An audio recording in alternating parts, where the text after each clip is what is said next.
first, live, local. This is Fox 12 Now. Hello, everyone. This is Fox 12 Now. I'm Greg Nibbler. Thanks for joining us. We are live streaming here out of the Fox 12 Oregon newsroom, as we do every weekday starting around 1 p.m. and going throughout the afternoon. So if it's your first time finding us, thanks for doing so. We cover a wide range of things here on this show, and you can find it all at the Fox 12 Oregon apps on whatever store that you're on, whatever platform you're on. There's a Fox 12 Oregon app, so download that, or at kptv.com. But today, we are talking about a benefit concert that's going to be coming up for people with pulmonary fibrosis, and it's called Roxygen, which I'm just going to say right now is one of the best names you could possibly come up with for something like this. But we're going to talk all about it right now. Joining us, we've got Brad Harrison, who is the founder of this event. And Brad, thanks so much, for joining us and being here with us. I can tell you're definitely not a musician by the backdrop on there, so clearly no signs at all that you're also a musician. I want to get all into the concert and talk about this, but I think it'd be good at the beginning to give everybody a little bit of an understanding of pulmonary fibrosis and what exactly that is, because I'm sure people are familiar with the term, with that, but may not know some of the specifics on exactly what that is.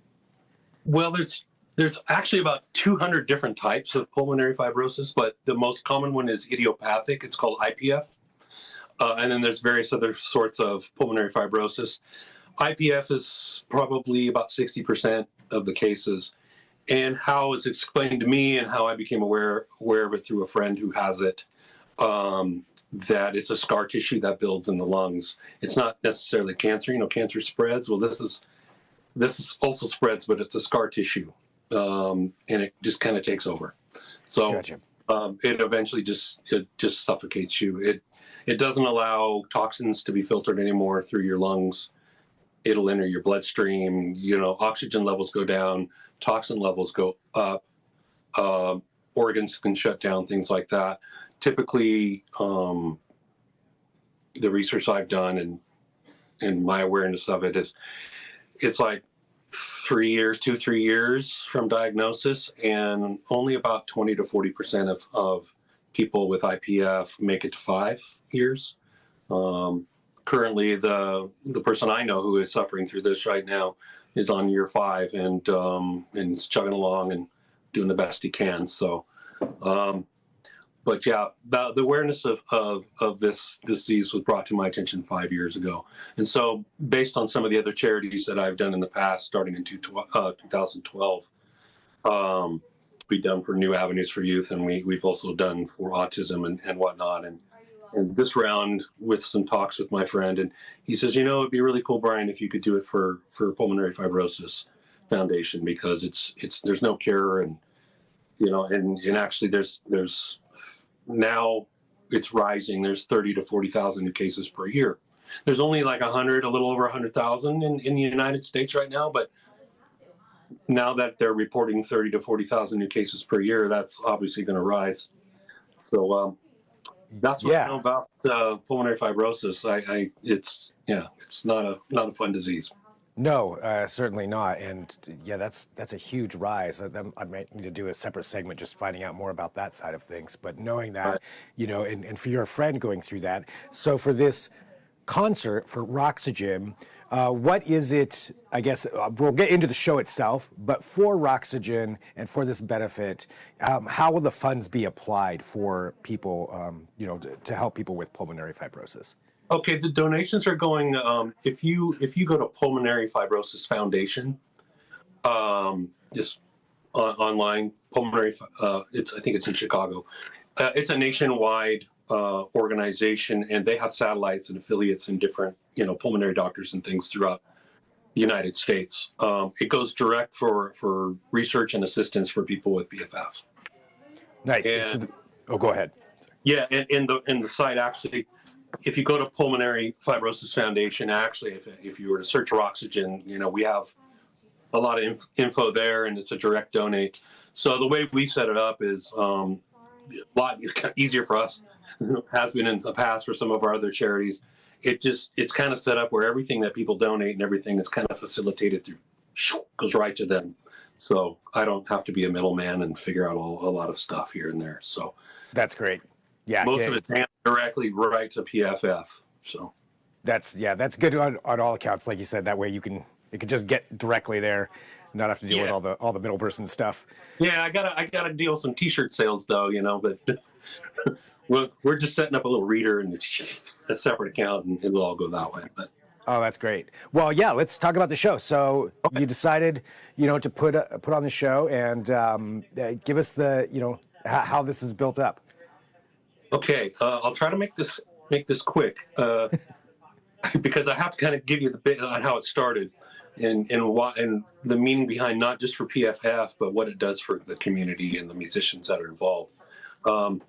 2012, a great friend of ours in the music community unfortunately passed too young, and it brought out a lot of people to this event memorial to kind of talk about him and stuff. And he was a fantastic musician.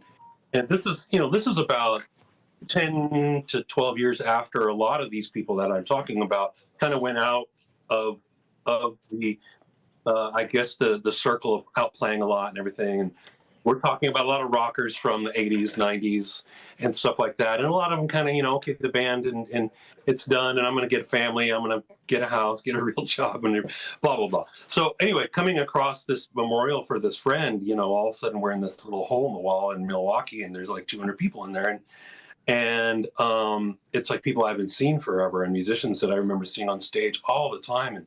And just we were this big community, and there they were suddenly in this one venue, and it was just kind of a impromptu jam, and there was so much joy and being a musician when you're playing in front of a few hundred people, it just lights you up, and that's kind of why we do it. And we just noticed how the community got together, and me and my friend were there, and we were, well, it really sucks that somebody has to die for us to do this.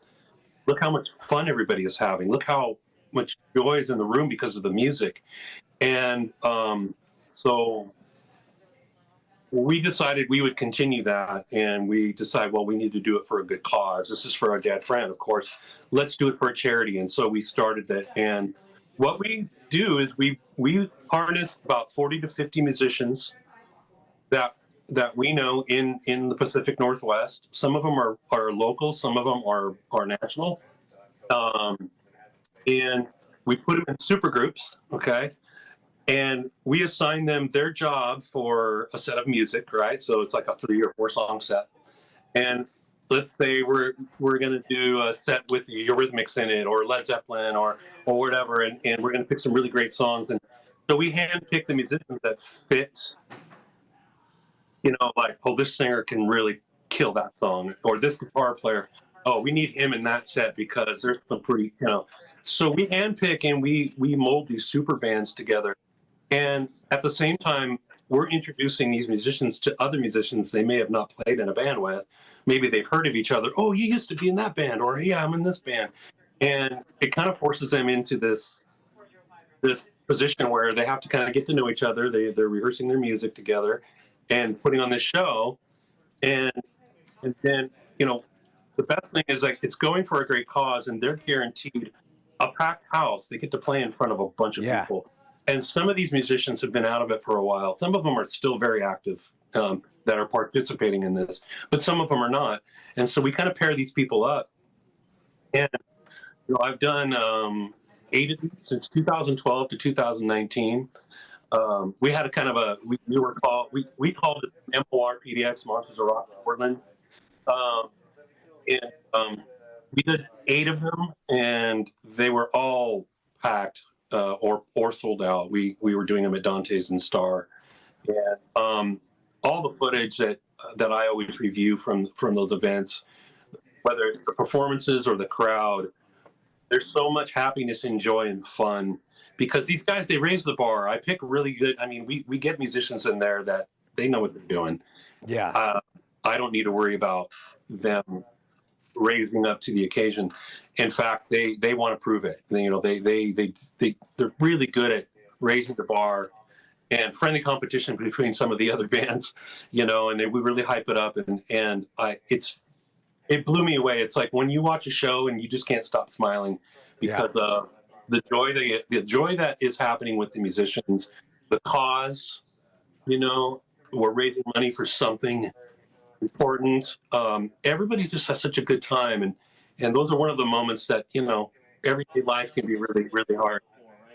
It can be very stressful, and to see everybody kind of melt that off at these events and have such a good time, that's just like, wow, we have to keep doing these. So when COVID happened, we stopped, and after Right. things kind of picked up and everything, we started talking about it again, and that was about a year and a half ago, and then finally we had a dinner, and this was my little group that we were kind of just talking about, well, if we do it again, what are we going to do it for? And my best friend, who was sitting with me having dinner, he goes, well, Brian, this is like, I look, not a lot of people know about pulmonary fibrosis. You do now, obviously, and I would really appreciate it if you could raise some money for that foundation. So then the wheels just started turning, and a marketing friend of mine came up with Roxygen, just because it's breathing the heart and breathing the heart of music, or breathing music into the heart of music. I'm getting it wrong. Breathing the heart into music, and it was just perfect. So that's the direction we went. So I mean, that sounds fascinating, but from the musician standpoint of having them all get together and have to figure this out, over just a certain amount of time, people maybe you've never played with before, and that's there's different personalities, but it sounds like you have all performers and some pros in there, so that helps. But from a viewer point, that's probably really interesting to watch just for somebody who's attending this. Yeah, I have, I think there's a veteran who has done a few of these in every group. There's 9 sets this time. So I have 9 little ambassadors who have done this before. So I delegate a lot to them, and they kind of help educate and bring along some of the people that are new to it. And it's a pretty good machine right now. Well, it works pretty well. I'm definitely chasing cats a lot, and there are issues or questions and whatnot. But right now we have a great team that's working with me, and so it's probably one of the we've raised the bar in this event compared to the other ones. We changed the venue to the Headliners Club. It's a nice club. If you've ever been to Dante's and gone to the bathroom, it's kind of like, oh my god.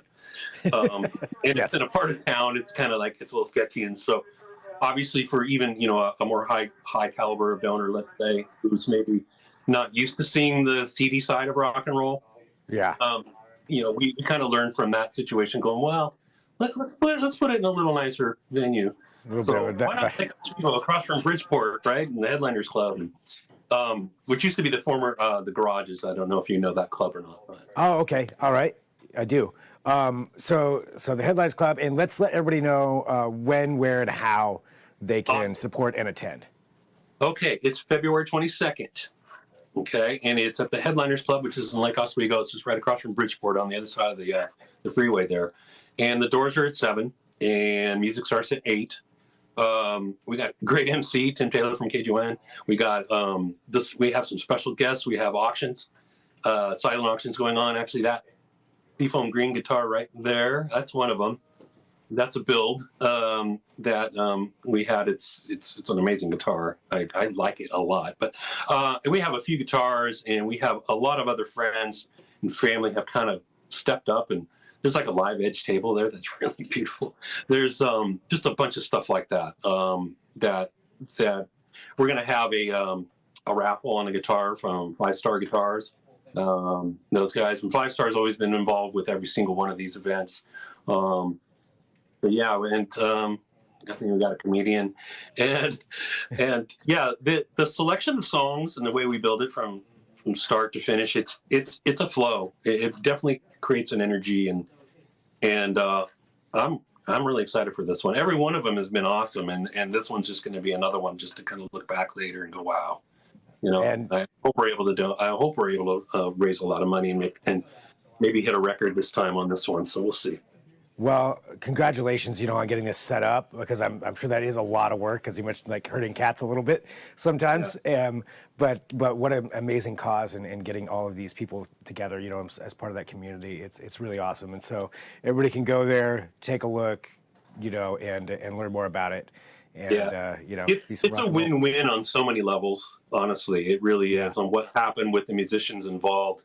I mean, the first one we did in 2012. There's actually bands and tribute bands that have formed because of this event, because they got together, because they realized, wow, I can go play music again. And there you go. And this is something. And all of a sudden it just went. So it did develop a growing community of people kind of getting back playing when you know, on their free time. Well, I love it, and you know, again, yeah, congrats on that, and for everybody out there to find out more information. And thanks for joining us here on Fox 12 Now. Also, Brian, just to tell everybody appreciate it. Thanks for inviting me. You bet. And for everybody watching, we are live. We're going to take a break. We'll be back at 1:30, 2 o'clock. If there's breaking news, we've got that for you too. Anytime between 1 o'clock and 4 o'clock. This is the place to go. So whatever platform you found me on, this is where we are live. You can always watch this afterward and share as well. So we appreciate everybody who does that. But I want to take a quick break here. We'll reset. I'll talk to you soon. I'm Greg Nibbler. This is Fox 12 Now.